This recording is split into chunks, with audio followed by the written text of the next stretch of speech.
یہ واقعہ ہمارے ملک کے صوبہ سندھ کا ہے۔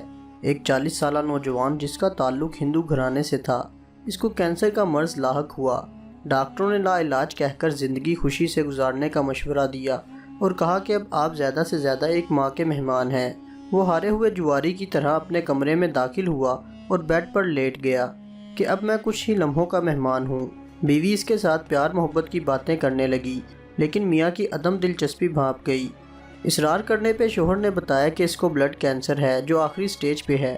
بیوی نے یہ سنا تو مسکرا کر بولی، آپ ایسے ہی پریشان ہو رہے ہیں، بلڈ کینسر بھی کوئی بیماری ہوتی ہے بھلا؟ میں آپ کو ایک ایسی چیز پلا سکتی ہوں جس کے پینے سے آپ مکمل طور پر صحت یاب ہو سکتے ہیں، لیکن میرے ساتھ ایک وعدہ کرنا ہوگا۔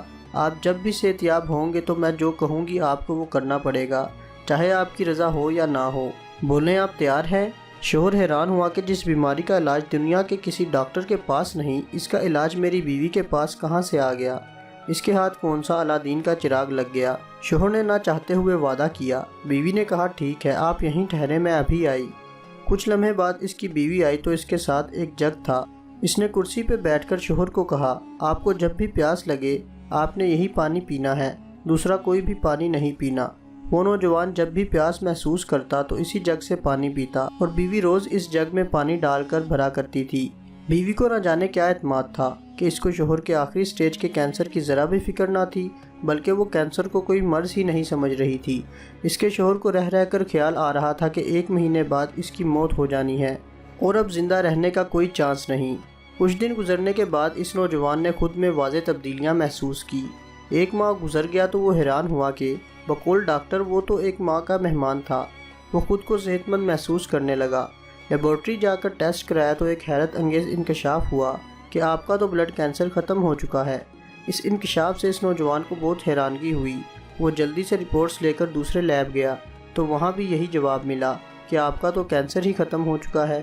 اس نے 4 الگ الگ لیب سے ٹیسٹ کروایا اور یہی نتیجہ آیا کہ آپ کا بلڈ کینسر ختم ہو چکا ہے۔ وہ دوڑ کر گھر آ گیا اور بیوی کو جھوم کر کہا کہ اس کے پانی نے تو کمال کر دیا، وہ اس پانی کو پینے کے بعد خود کو مکمل طور پر صحت مند محسوس کر رہا ہے اور لیب کی رپورٹس بھی یہی کہہ رہی ہیں کہ اب آپ کا کینسر ختم ہو چکا ہے۔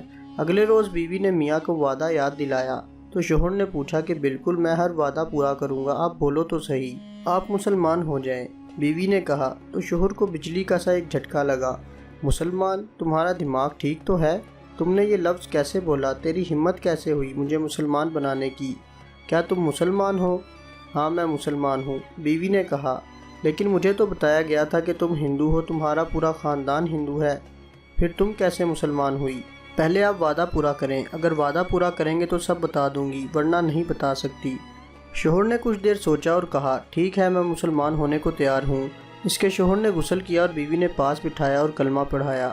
نوجوان نے اسلام قبول کیا۔ بیوی نے کہا جب میں چھوٹی تھی اور اسکول جایا کرتی تھی تو اس وقت میری ایک کلاس فیلو تھی، وہ مسلمان تھی، ہم دونوں میں دوستی بہت گہری تھی۔ اسکول کے بعد میں اس کے گھر چلی جایا کرتی تھی، دونوں مل کر اسکول کا کام کرتے۔ وہ روزانہ قرآن پاک کی تلاوت کرتی تو میں اس کے پاس بیٹھ جاتی۔ قرآن آہستہ آہستہ میرے دل میں اترنے لگا۔ یوں ایک دن قرآن دل میں اترا کہ میں 15 سال کی عمر میں چوری چپکے سے مسلمان ہوئی۔ میں مسلمان ہو کر خود کے اندر سکون محسوس کرنے لگی۔ قرآن پڑھے بنا چین نہیں آتا تھا۔ آپ کے ساتھ شادی ہوئی تو یہاں بھی چوری سے قرآن پڑھتی۔ زندگی کے اتنے سال آپ سے اپنا ایمان اور قرآن چھپائے رکھا، بالآخر آپ بیمار ہو گئے اور دوائیوں نے کام نہ کیا۔ مجھے اس بات کا مکمل یقین ہے جہاں دوائیاں کام نہیں آتی وہیں اللہ کا کلام پاک کام آتا ہے، اور یہ قرآن سینے کی بیماریوں کے لیے دوا ہے۔ یہی اللہ تعالیٰ نے فرمایا ہے، جب آپ زندگی سے نا امید ہوئے اور خود کو مرنے کے قریب پایا تو میں نے قرآن پاک کی یہی آیت پڑھ کر پانی پہ دم کی اور یوں اللہ پاک نے آپ کو نئی زندگی دی۔